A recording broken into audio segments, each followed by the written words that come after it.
Assalamualaikum warahmatullahi wabarakatuh. Waalaikumsalam warahmatullahi A'udzu billahi minasyaitonir rajim. Bismillahirrahmanirrahim.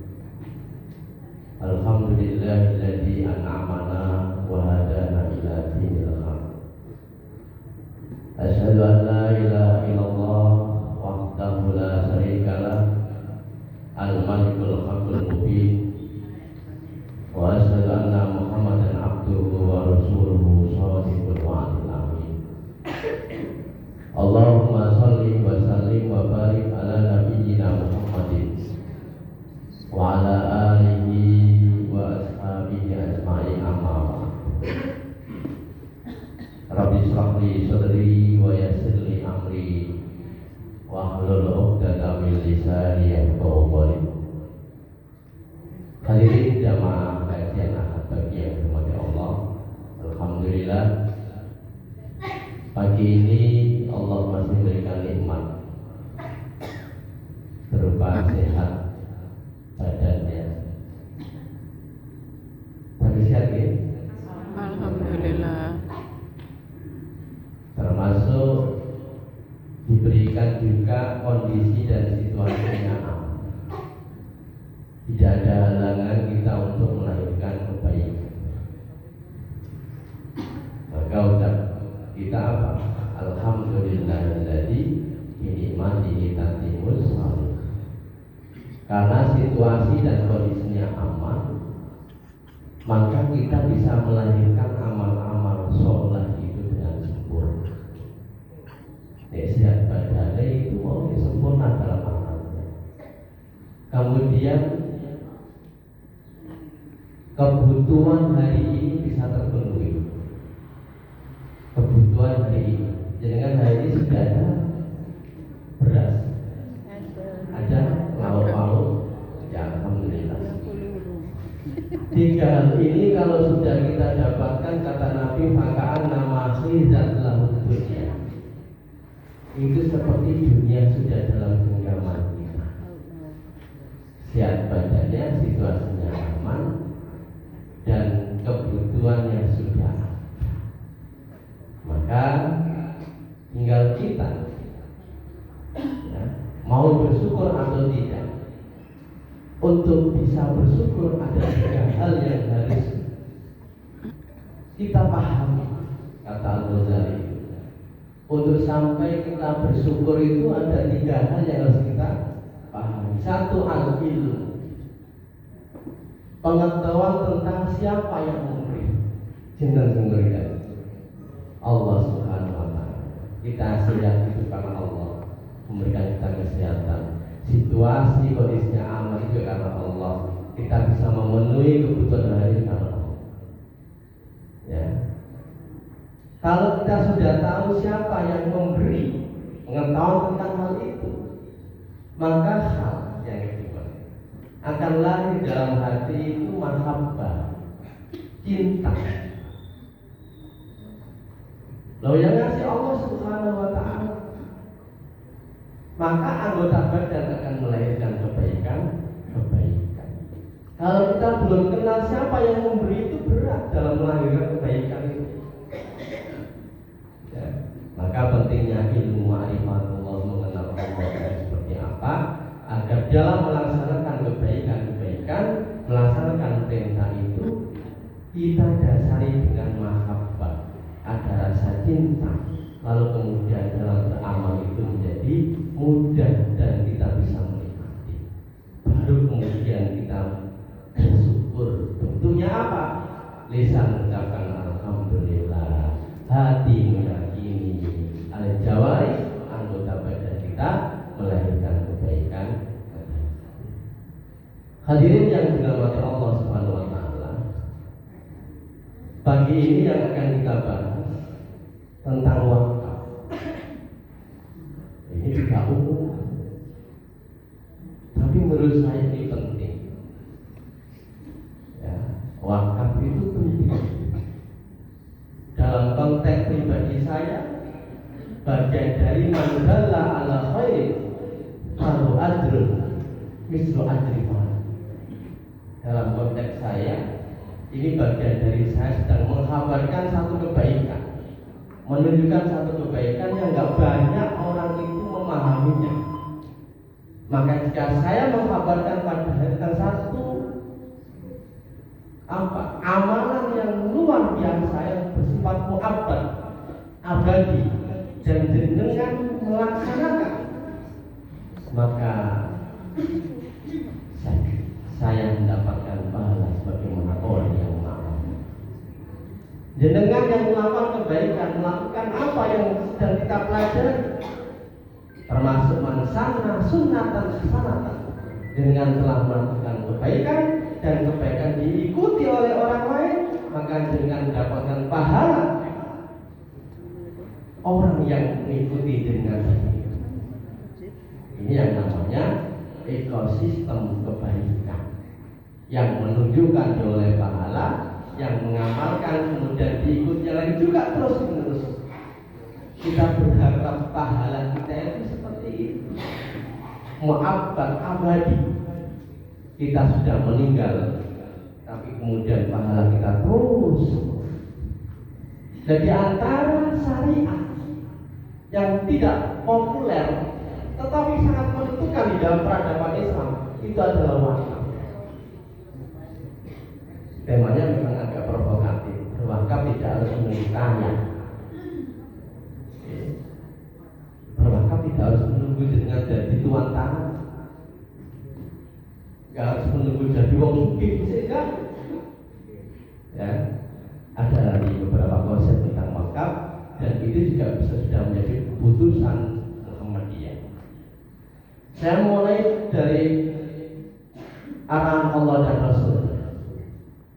Surat Ali Imran 90. Lan tanalul birra hatta tunfiqu mimma tuhibbun.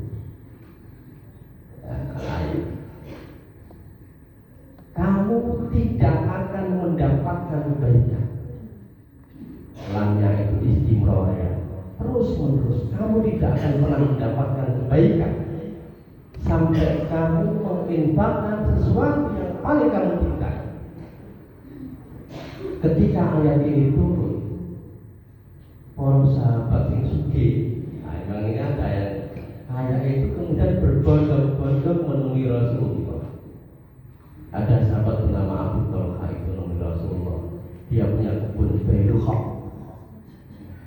kebun yang dekat dengan Masjid Nabawi. Saya tidak tahu di mana posisinya sekarang. Rasulullah itu biasa masuk makan darah kurma, minum air sumber yang segar. Tapi begitu ayat ini turun, Abu Talha menyerahkan kepada Allah Subhanahu wa taala agar ia mendapatkan kebaikan yang terus menerus. Abu Talha, ya, namanya kebun Bairuha. Ada lagi Umar bin Khattab. Begitu ayat ini turun juga sama. Datang kepada Rasulullah SAW, ya Rasul, saya ini tidak punya tanah yang lebih aku cintai kecuali tanah yang ada di Khaybar. Maka aku serahkan. Apa perintahnya panjenengan pada? Kata Rasul, ikhtis al-asla wa tasbil as-samrah. Tahan pokok, manfaatkan tasarufkan manfaat. Itu manfaat. Tahan kebun kurmanya, jangan kau jual, jangan kau apa-apakan, tetap kembangkan, produktifkan, lalu kemudian hasilnya manfaatkan untuk kemaslahatan. Itu manfaat. Jadi begitu ayat ini turun, banyak sahabat yang berbondong-bondong menyerahkan harta terbaik. Kira-kira dengan siapa tadi? Menggunakan harta terbaik yang terbaik. Ya. Kenapa? Karena para sahabat itu ingin mendapatkan kebaikan yang terus menerus. Menggunakan kata lang itu bermakna istimror. Selamanya kamu tidak akan mendapatkan kebaikan. Saya menerjemahkan menggunakan selamanya karena ada lafaz lang itu istimroriyah. Selamanya kamu tidak akan mendapatkan sampai kau menginfakkan sesuatu yang penting. Ini akan Allah Subhanahu wa Ta'ala. Ini yang kemudian jadi dasar tentang wakaf. Yang kedua, hadis Rasulullah SAW sudah sangat terkenal. Ya. Idza matal insanu in qata'an anhu amaluhu. Kalau manusia sudah wafat, sudah meninggal, maka terputuslah amalnya. Enggak bisa lagi beramal. Illa min salasatin, kecuali 3. Sedekatin jariyah, au ilmin tafa'u bi, au waladin yad'una, au waladin sholihin yad'una. Sedekah jariyah, ilmu yang bermanfaat, anak soleh yang bermanfaat. Kita nanti ulas sedekatin jariyah itu apa. Ini 3 amal inilah yang akan terus, akan mu'abbad, akan abadi. Orang yang sudah meninggal itu akan terus mendapatkan jariyah dari amal kebaikan. Hanya 3 orang ini. Sedekah jariyah, ilmu yang bermanfaat, anak soleh yang bermanfaat. Fokus kita di sedekah jariyah. Sedekah jariyah itu apa?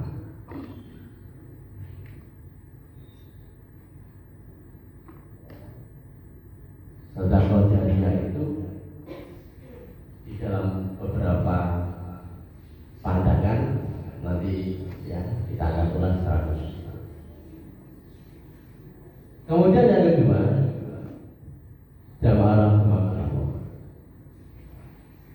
Ada tauhid dari Allah. Ini bagian dari penting persyarikatan itu. Allah mengkritik. Ya, tidak ada kebaikan. La khaira fi katsirin min najwahum. Tidak ada kebaikan. Ya, di dalam pembicaraan yang rahasia. Apabila pembicaraan untuk merancang sesuatu hal yang buruk, pembicaraan tentang ghibah, ya, pembicaraan tentang fitnah, tentang namimah, itu tidak ada kebaikan sama sekali. Illa man amara bisedekah, kecuali mereka yang merintahkan kepada sedekah. Artinya apa? Orang yang menggerakkan disma. Ini persyaratan. Itu satu kebaikan yang luar biasa. Ngumpul-ngumpul membahas bagaimana menggerakkan jisma, zakat, infak, sedekah dan wakaf. Yang kedua, al-ma'rufin, bagaimana mewujudkan kemaslahatan. Ketika dana jis itu terkumpul, bagaimana ini bisa menggerakkan kemaslahatan, ikut mengentaskan kemiskinan, ikut membantu saudara-saudara kita yang membutuhkan. Kemudian yang ketiga, Islam bainan nas, membentuk masyarakat, komunitas yang guyup, ya, komunitas yang produktif. Tidak ada satu waktu yang dia benar ketua hanya tidak ada tujuan. Bagaimana tujuan apa? Penciptaan Allah kepada kita. Senantiasa digunakan untuk melahirkan kebaikan. Jadi menggerakkan jisab itu bagian dari perkara yang paling penting. Ya, la khair, tidak ada kebaikan. Pembicaraan yang rahasia, ya, kecuali mereka yang membicarakan tentang bagaimana menggerakkan jisab, zakat, infak, sedekah dan wakaf.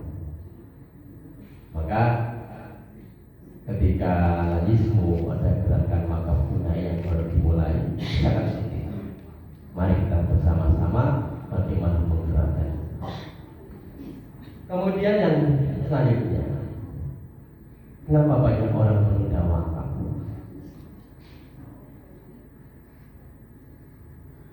Ada beberapa alasan. Menganggap wakaf itu hanya untuk orang. Betul, orang seperti Abu Talha itu orang kaya, Umar bin Khattab itu orang kaya. Wakaf itu yang sudah dipahami hanya wakaf tanah. Ya sudah pasti namanya wakaf tanah adalah mereka yang punya tanah banyak. Penentukan wakaf hanya 3M: masjid, madrasah, makam. Dalam konteks saat ini bisa mall, makam itu untuk mall, ya kan? Wakaf produktif namanya. Ya. Kalau dulu orang wakaf itu tanah, itu keperuntukannya hanya 3: makam, madrasah, dan masjid. Oh, sekarang bisa wakaf dalam bentuk mall. Mall itu ya, sebagai wakaf produktif. Lah ada apa yang demikian menganggap wakaf itu hanya untuk orang kaya saja? Ya. Yang kedua, bisa jadi karena kurang pahamnya tentang wakaf itu apa. Ya. Seolah-olah wakaf itu hanya wakaf. Padahal di dalam putusan Muhammadiyah itu tentang wakaf kontemporer yang diputuskan 2024 kemarin itu memasukkan ada wakaf uang, ada wakaf sukuk, ada sukuk wakaf, itu apalagi itu? Ada wakaf sukuk, ada sukuk wakaf, ada wakaf saham, ada wakaf manfaat, ada wakaf profesi. Jadi perkembangan tentang wakaf perwakafan itu tidak hanya wakaf itu dalam bentuk tanah, ya. Wakaf suku, suku wakaf.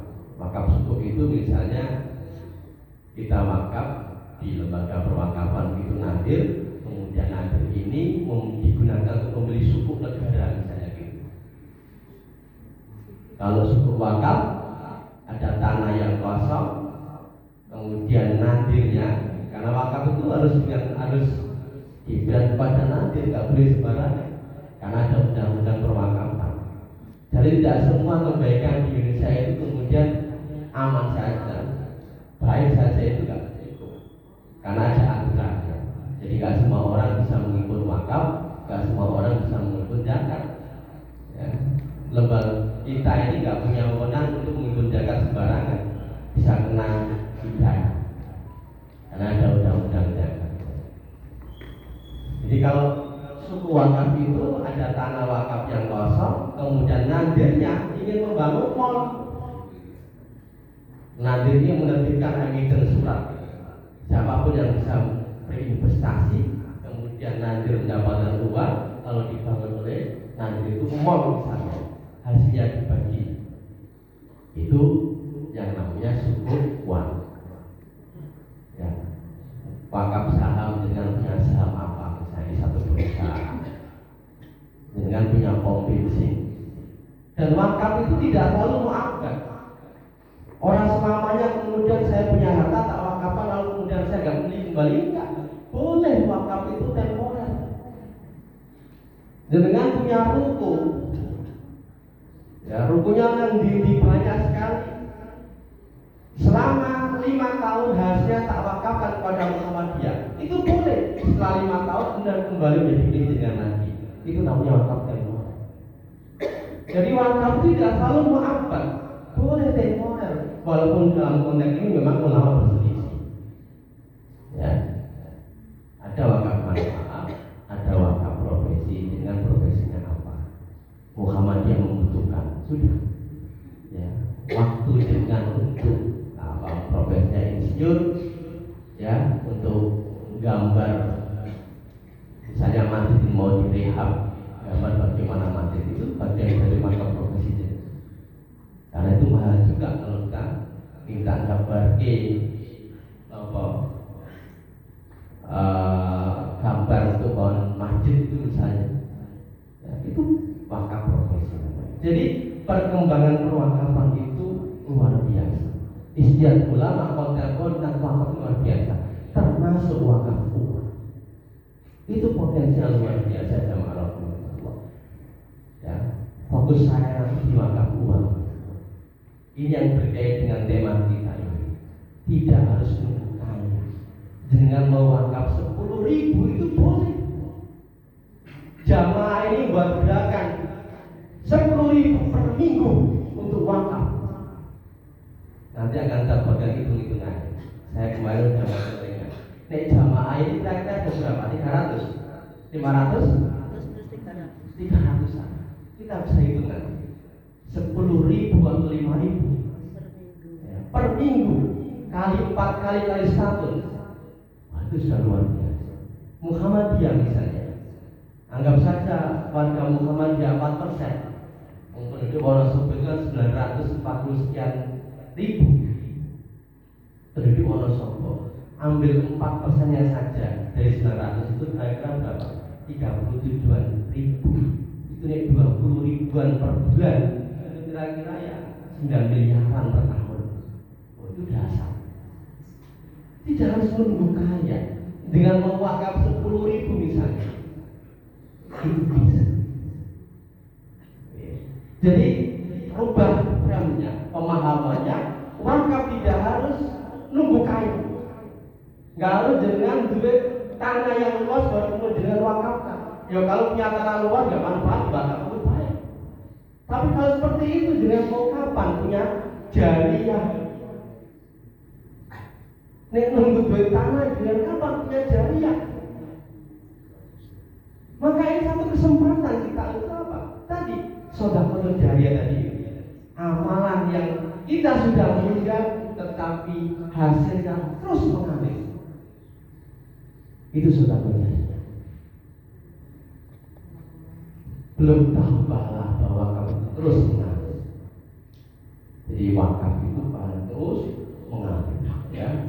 Kalau dengan punya tanah diwakafkan, tanah itu untuk kemanfaatan, dengan sudah meninggal terus mengalir. Dengan wakaf uang tunai, ya, terhimpun sekian juta, kemudian dimanfaatkan hasilnya, nilai pokoknya tetap, ya. Nah, ini yang sangat penting. Islam itu mewariskan instrumen ekonomi umat, keuangan ekonomi itu 3 hal ini. Sekalipun ada namanya fai, ada jizyah, ada banyak, tapi jelas yang pokok. Ini warisan Islam. Ya, instrumen ekonomi umat itu 3: zakat, infak, wakaf. Zakat, infak itu habis. Lajismu menghimpun zakat, menghimpun infak, harus disalurkan. Ya. Tapi kalau wakaf muhabbat, dia abadi. Tahun ini menghimpun, misalnya lajismu itu menghimpun sekarang ini kira-kira sudah 7 miliar. Itu kalau zakat, infak habis pada tahun ini. Tapi kalau wakaf tahun ini terhimpun 7 miliar, maka dia menjadi muhabbat. Pokok dari 7 miliar itu, kemudian 7 miliar itu diinvestasikan misalnya di bank syariah, ada bagi hasil. Bagi hasil itulah yang dimanfaatkan untuk masyarakat. Oleh itu 9 miliar itu sudah jelas, itu ada 70 sekian juta setiap bulan. Ya, kita bisa menghitung itu. Ini bagian dari gerakan kita untuk apa? Agar jariah kita terus mengalir, ya. Bahwa kita punya satu sistem yang bisa membuat kita ini terus mengalir pahala kita, wakaf, ya. Jadi zakat, infak dan wakaf. Tentunya yang pokok itu zakat, itu adalah wajib. Maka ini perbedaan. Apa beda wakaf, zakat, infak, sedekah dan hibah? Ya. Jadi secara hukum wakaf itu sunnah. Oke. Hukum wakaf itu adalah sunnah. Sementara zakat itu wajib. Bagi yang sudah sampai nisab, sudah haul. Walaupun dalam konteks ini, ya, karena nisab zakat itu sebagian besar dengan emas 85 gram. Sementara harga emas itu mahal, Iya betul, pinter Bu. Sak grame itu pinter emas nih.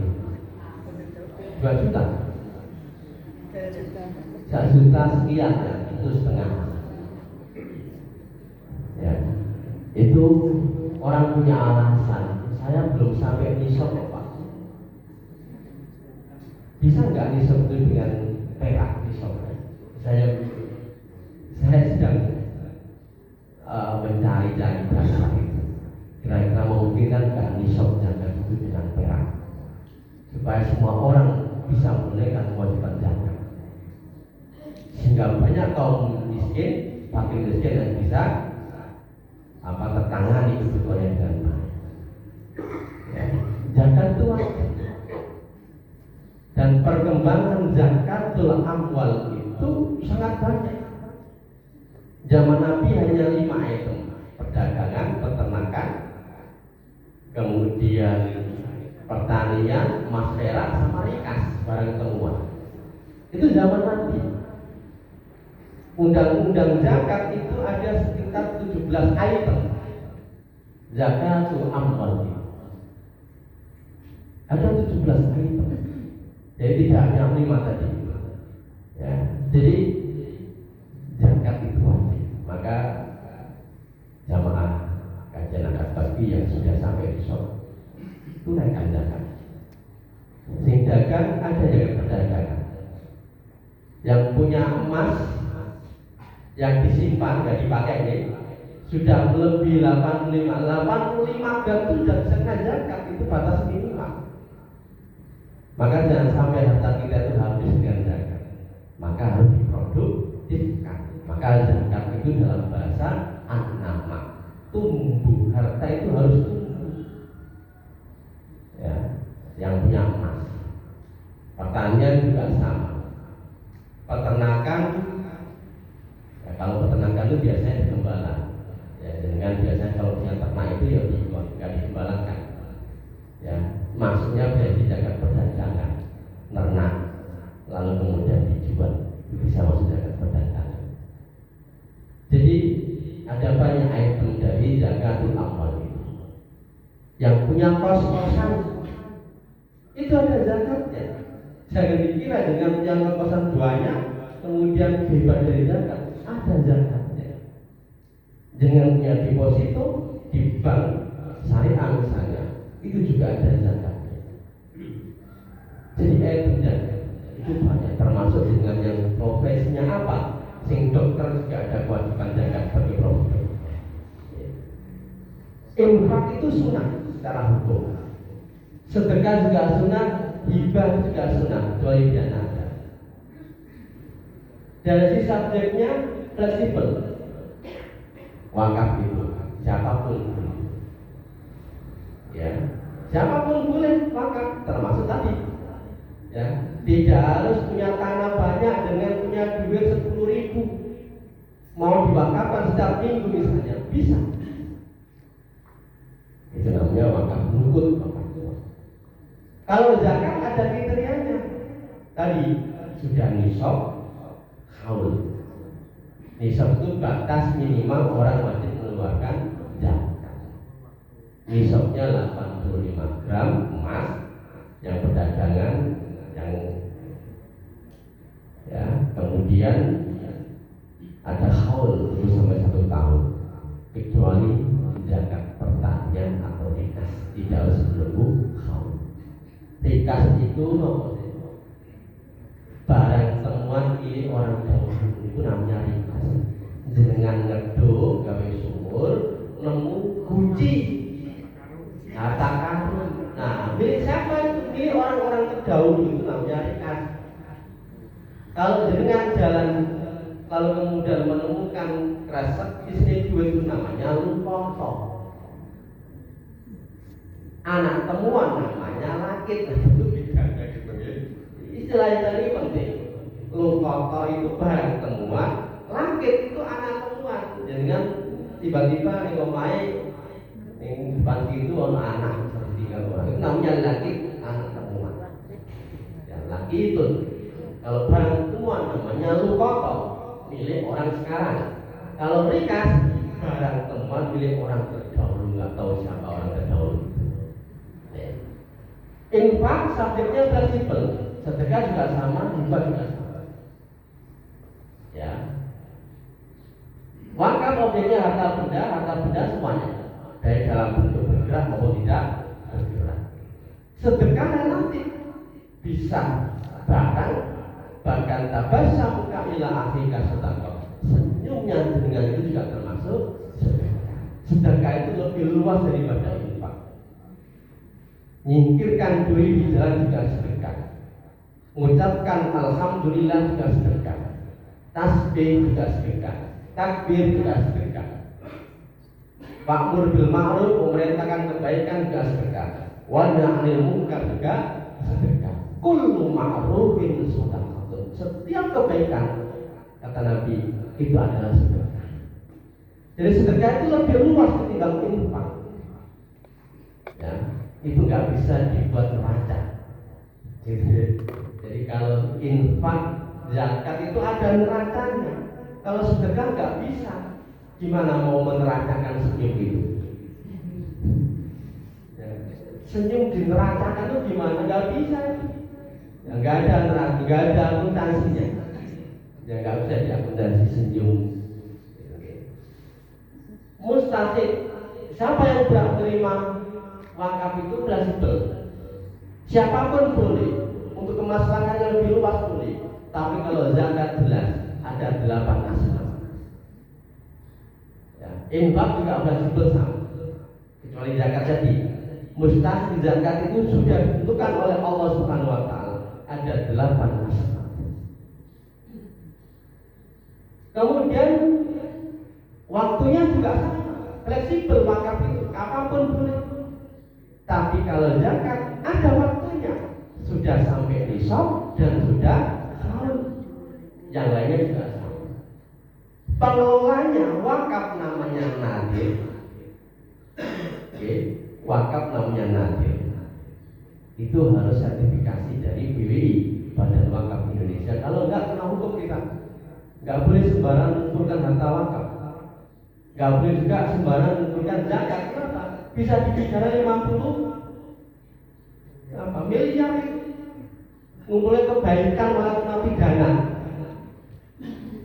Jadi nggak boleh sembarangan. Supaya apa? Supaya nggak semua orang bisa mengumpulkan zakat itu sendiri. Cuma masalahnya aneh.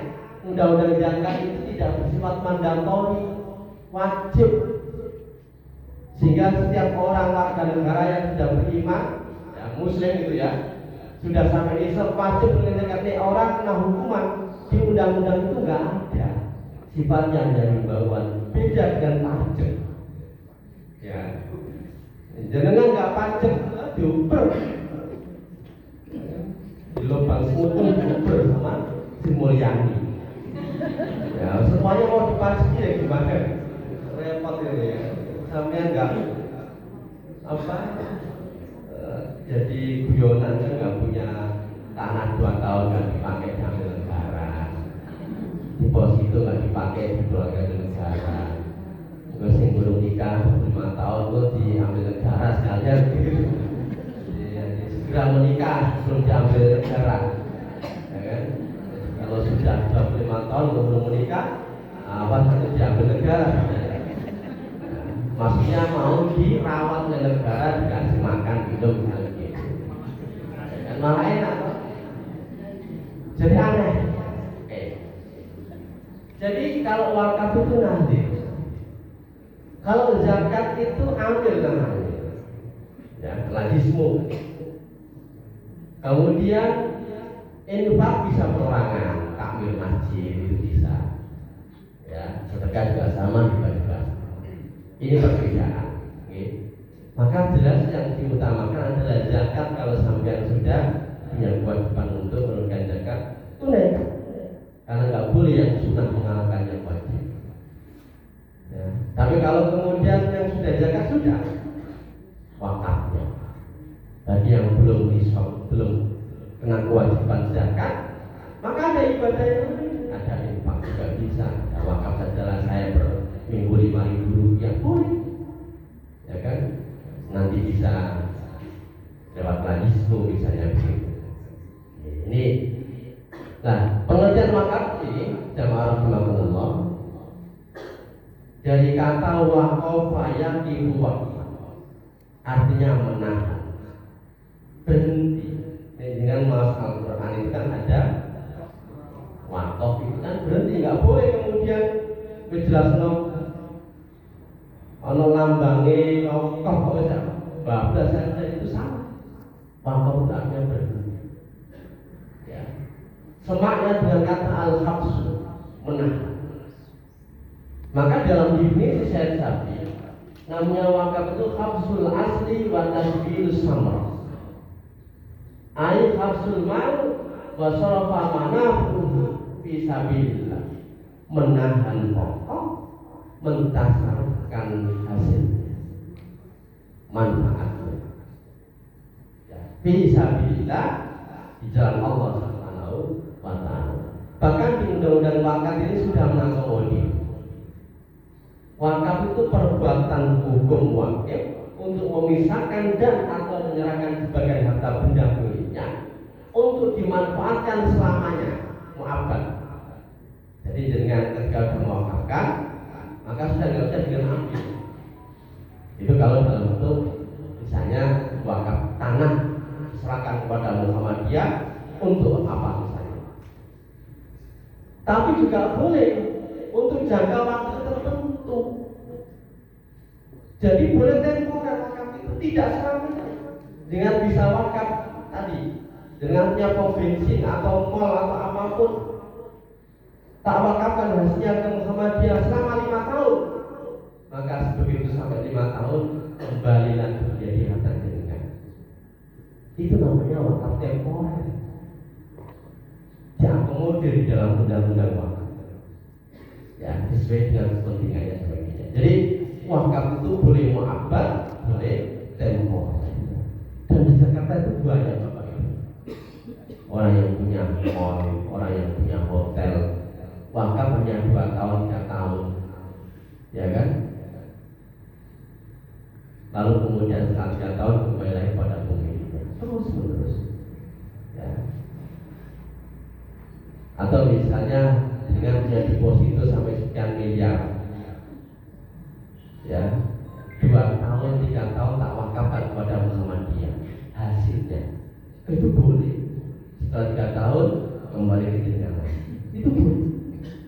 Tidak kemudian wakaf itu lalu kemudian dengan habis juga. Tapi juga ada boleh wakaf yang mu'abbad, dengan menyerahkan tanah kepada Muhammadiyah atau duit mall diserahkan ke Muhammadiyah, silakan hasilnya dimanfaatkan.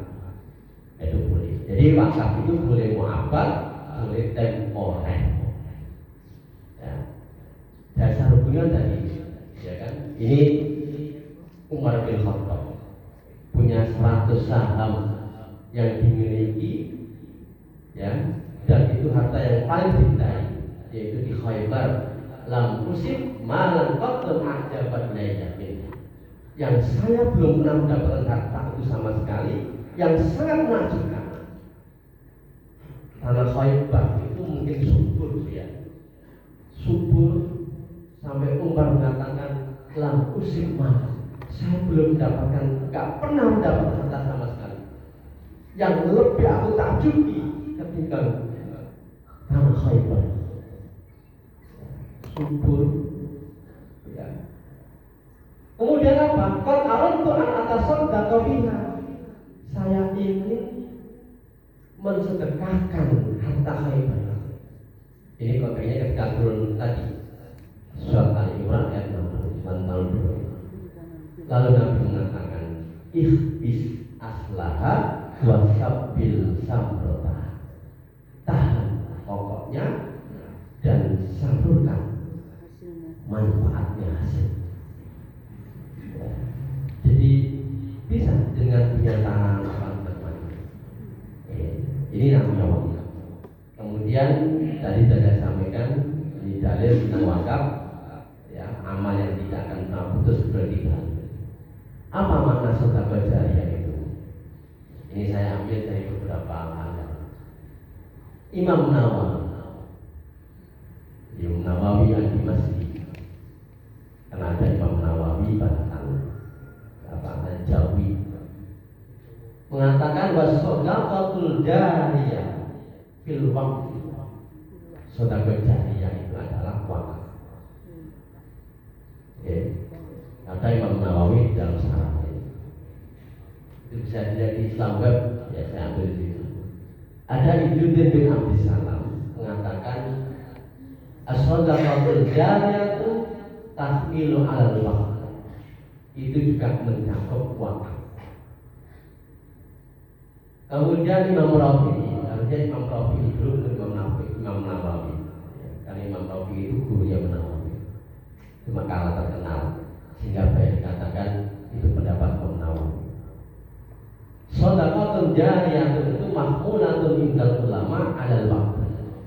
Jadi kata Imam Rafi'i, sedekah jariyah itu mencakup menurut para ulama di dalamnya adalah tentang wakaf. Jadi jamaah rahmatullah, hadis ini bahwa ketika manusia itu wafat terputus amalnya kecuali 3 perkara. Shadaqatul jariyah. Shadaqah jariyah di situ adalah wakaf. Artinya apa? Kita yang sudah meninggal mewakafkan harta baik bergerak maupun tidak bergerak dalam bentuk apapun termasuk wakaf uang, sekalipun sudah meninggal dan harta itu dimanfaatkan untuk kemaslahatan umat, maka kita terus mendapatkan pahala yang besar. Sedekah jariyah itu wakaf, mengalir terus. Jadi apapun bentuk wakaf kita, tadi saya katakan tidak harus melukai. Kemudian kalau kita melihat sejarah dan sejarah wakaf itu sejak Nabi. Nabi itu pertama kali wakaf masuk Kuba. Ketika pertama datang ke Madinah, ada orang yang memberikan hartanya kepada Nabi agar dibangun untuk tempat tinggal. Tapi Nabi mewakafkan tanah itu untuk Masjid Kuba.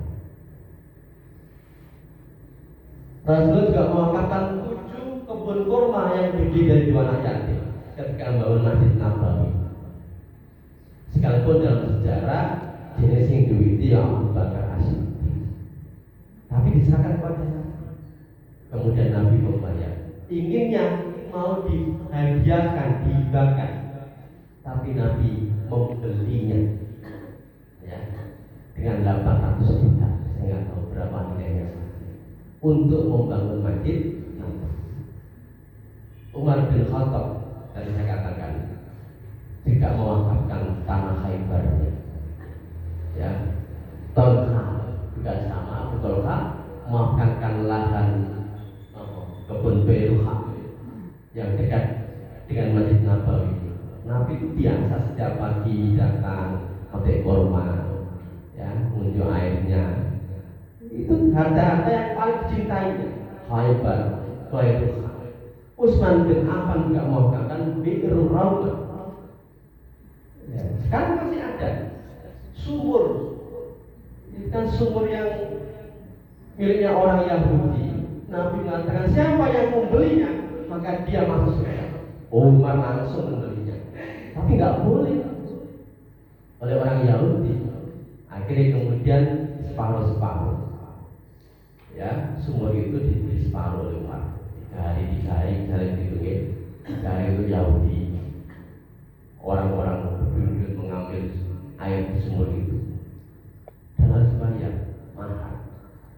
Begitu jam ketika 3 hari kemudian itu milik Umar, semua orang itu ngambil gratis, ya. Sampai kemudian ketika jatahnya hanya orang Yahudi, nggak ada yang ngambil. Kenapa? Karena sudah penuh airnya masyarakat itu. Lalu kemudian lama-kelamaan dijual. Dan Nabi mengatakan, siapa yang membeli sumur itu maka dia masuk surga. Utsman bin Affan langsung membeli. Sampai sekarang masih ada. Namanya Bi'rul Rawdah. sumur roh.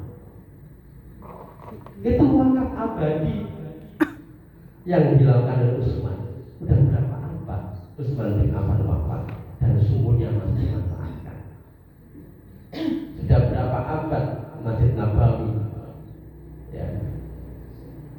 Mu'adz bin Jabal juga mengatakan rumah Darul Ansor, ya kan? Abdurrahman bin Auf juga sama, mewakafkan, namanya wakaf manfaat. Kalau dalam konteks saat ini punya rumah Abdurrahman bin Auf itu kemudian mempersilakan pada Nabi, siapapun yang mau pakai rumah itu ketika datang silakan. Itu wakaf manfaat. Jubair bin Awam juga sama. Ali bin Abi Thalib juga mewakafkan harta yang paling dia cintai. Jadi gerakan wakaf itu sudah sejak zaman Rasulullah terinstitusi dengan baik pada masa Abbasiyah, Umayyah dan Abbasiyah. Itu gerakannya, termasuk di Indonesia. Nah, jamaah rahmatullah. Pagi ini sebenarnya wakaf uang. Tidak selalu harus mengenai. Siapapun bisa berwakaf. Apa wakaf uang? Ya. Ada wakaf uang, ada wakaf melalui uang. Nah, itu beda. Kalau wakaf uang itu objeknya uang. Saya wakaf 1 juta. 1 juta ini memang jadi objek. 1 juta ini jadi pokok dari harta itu, kemudian diinvestasikan ke deposito, hasilnya untuk masyarakat. Itu wakaf uang. Dengan mewakaf 5.000 per minggu, dikumpulkan seluruh jamaah, ya, berapa nominal semuanya itu menjadi wakaf uang. Uang itu nggak boleh berkurang nih jumlahnya itu. Lalu kemudian diinvestasikan dalam bentuk apapun, hasilnya untuk masyarakat. Itu wakaf uang. Ada wakaf melalui uang. Nah, ini apa bedanya? Uang itu hanya sebagai sarana. Yang dimanfaatkan itu sebenarnya adalah apa? Misalnya nih, Muhammadiyah mau bangun rumah sakit, mau besarkan rumah sakit, mau membeli lahan tanah per meternya itu 1 juta, gitu ya. Lalu kemudian ditawarkan berjamaah per meter 1 juta. Dengan wakaf itu bukan wakaf uangnya. Uang itu sebagai wasilah saja untuk mendapatkan tanah. Itu wakaf melalui uang. Manfaatnya adalah bangunannya nanti. Tapi kalau wakaf uang, uang itu yang menjadi objek, kemudian diinvestasikan, hasilnya dimanfaatkan. Nilai uang itu tidak boleh berkurang.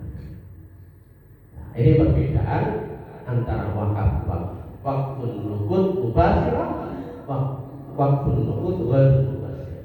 Istilah dalam bahasa-bahasa kitab fikih itu begitu. Wakfun nuqud mubasir, wakaf uang langsung. Wakfun nuqud wal mubasir, wakaf uang tidak langsung, dia hanya sebagai wasilah untuk mendapatkan sesuatu. Nah, potensinya ini masuk. Potensi wakaf itu besar kalau kita mau kembangkan. Ini pernyataan Sri Mulyani. Potensi wakaf itu 180 triliun. Ini wakaf uang. Zakat lebih tinggi lagi 300 triliun. Yang baru terhimpun 32 miliar. Ini zakat 320 sekian triliun potensi per tahun. Yang baru bisa terhimpun itu 32 miliar. Oh maaf, 32 triliun. Kecil sekali. Wakaf itu 180 triliun per tahun. Tetapi yang baru terhimpun baru 2 triliun. Ini 2023. Baru banget saya belum tahu dan ini potensi wakaf. Bagaimana dengan Muhammadiyah? Oh, besar sekali. Ya, ini hitung-hitungan kasar saya. Ya. Jadi jumlah penduduk Wonosobo itu 955 jiwa. Ini data BPS. Itu warga Muhammadiyah 4% saja. Pindah warga Muhammadiyah di mana? Sekarang persennya. Ada 4%? Yang itu enggak ada. Ya, simpatisan jenazah. Anggap saja 4%. Warga Muhammadiyah 37.000 dari 100 sekian. Tingkat penghasilan per bulan misalnya 500.000 rupiah. Ya, wakaf per bulan 20.000 kali sekian itu setiap bulan tertemu 756 juta per tahun 9 miliar. Nah, itu hitung-hitungan kasarnya itu begitu. Ya, kalau itu bisa digerak 9 miliar per tahun, maka Muhammadiyah bisa melakukan kegiatan apapun untuk kemaslahatan. Wakaf pengajian akad pagi ini 5.000 saja per orang. Dengan pasti bawa lebih dari 5.000. Ya, coba dicek dompetnya. Pasti bawa lebih dari 5.000. Ya, 10.000, 5.000 bawa infak yang berjalan, 5.000 bawa wakaf. Kalau dikali 300 jamaah, ini ada 300 misalnya gitu. Itu terkumpul 1.500.000. Satu pertemuan ini kali 4 kali 6 juta kali setahun 72 juta. Tapi ini kan kayak bola salju Bapak Ibu, menggelinding terus, membesar, dan nilai totalnya tetap. Hasilnya itu yang bermanfaat. Mari kita mulai dari masalah Arkom ini dengan wakaf 5.000 rupiah sekaligus untuk infak, karena kalau nggak ada infak, kegiatan ini jadi nggak bisa berjalan dengan baik. Setahun 2 tahun mungkin belum nampak, tapi 5 tahun ke depan, 10 tahun ke depan, wakaf itu terus menggelinding kayak bola salju, membesar, maka kemaslahatan itu akan bisa lebih banyak kita menemukan. Ini wakaf jamaah Allah. Ya, maka mari kita mulai dari Al-Arkom ini. Gerakan wakaf uang 5.000 rupiah setiap kali kamu. Kalau kota kita Muhammadiyah bisa lebih tertuju. Saya berikan poin-poin saja. Muhammadiyah itu sudah memutuskan sejak tahun 53. Ya, putusan tarjih. Putusan Muhammadiyah ketika Muktamar ke-32 tahun 53 itu sudah memutuskan. Walaupun pada saat itu Muhammadiyah belum bisa menerima wakaf muakkad pada saat itu. Ya, wakaf itu harus muakkad, harus abadi. Tapi dalam perkembangan saat ini di putusan tarjih 2024 boleh wakaf muakkad itu istihad, bagian dari istihad Muhammadiyah. Boleh wakaf temporer. Ya. Kemudian sejak tahun 1953 juga Muhammadiyah sudah memutuskan tentang wakaf uang dan wakaf melalui uang. Ya, maka ini ya saya katakan ini bagian dari perintah konstitusi harus dilakukan. Ya, Muhammadiyah sudah memutuskan menerima wakaf uang dan melalui uang. Putusan. Jadi sudah diputuskan berapa puluh tahun yang lalu itu. Tapi gerakan wakaf uang itu masih belum dilakukan dengan baik, yang masih banyak itu wakaf tanah. Itu juga bagus. Tinggal pemanfaatan tadi. Tanah-tanah kosong itu buat saja misalnya Nadir mengumpulkan sekian investor menjadi suku wakaf tadi. Ya, tanah yang kosong buat ruko disewakan, hasilnya untuk pemanfaatan. Itu suku wakaf, ada wakaf ruko, ada suku wakaf. Ini putusan. Di antara unsurnya, unsur itu sesuatu yang harus ada di dalam perwakafan itu ada orang yang berwakaf berarti wakifnya, ada harta yang diwakafkan al-mawqufnya, ada maquf alaih orang yang menerima wakaf, ada ikrar. Ya, ini menurut jumhur ulama. Kalau ulama adanya sigot ijab kabul. Karena sigot itu pasti di dalamnya ya sudah ada orang yang mewakafkan, ya kan? Ada nandirnya, ada barang yang diwakafkan. Kalau berundang-undang ada banyak ini. Kemudian sudah saya sampaikan, wakaf itu boleh muabbad dan boleh temporer, sekalipun dalam perbincangan fikih ada perbedaan. Imam Hambali, Muhammad bin Hasan itu muridnya Imam Abu Hanifah, Muhammad bin Hasan As-Syaibani. Ada Abu Yusuf, itu juga muridnya Imam Abu Hanifah. Ada Imam Syafi'i, itu mengatakan wakaf itu muabbad, abadi. Begitu kita mewakafkan, ya sudah, itu menjadi milik nadir. Tapi Imam Malik tidak, wakaf itu boleh muabbad, boleh temporer. Dan ini yang diakomodir oleh undang-undang wakaf. Ini juga yang diputuskan oleh Majelis Kaji Pimpinan Pusat Muhammadiyah di di putusan 2024. Jadi boleh wakaf itu muabbad maupun temporer. Dan wakafnya luar biasa, kesejahteraan dakwah, martabat dalam keabadian, manfaat wakaf. Ya, untuk kemaslahatan, untuk gerakan dakwah dalam bentuk apapun. Ya, dakwah bilisan, dakwah bilhal, dalam berbagai macam bentuk dakwah itu bisa digunakan dana wakaf itu. Hasilnya itu ini. Investasi masa kini masih penangkat, pahala terus mengalir. Ya. Mesin kesejahteraan independen yang berkelanjutan. Ini yang kemudian kita dapati berbagai macam kampus-kampus besar. Al-Azhar itu wakaf, Zaitun Tunisia itu wakaf. Ya, kalau di Indonesia ini juga banyak, Walter juga wakaf. Ya, UI itu juga wakaf. Ada banyak. Ya, itu bagian dari impact, ya, jejak-jejak real dari peradaban wakafan itu ada baik di luar negeri maupun di Indonesia. Maka mari kita jadikan wakaf itu new lifestyle, gaya hidup.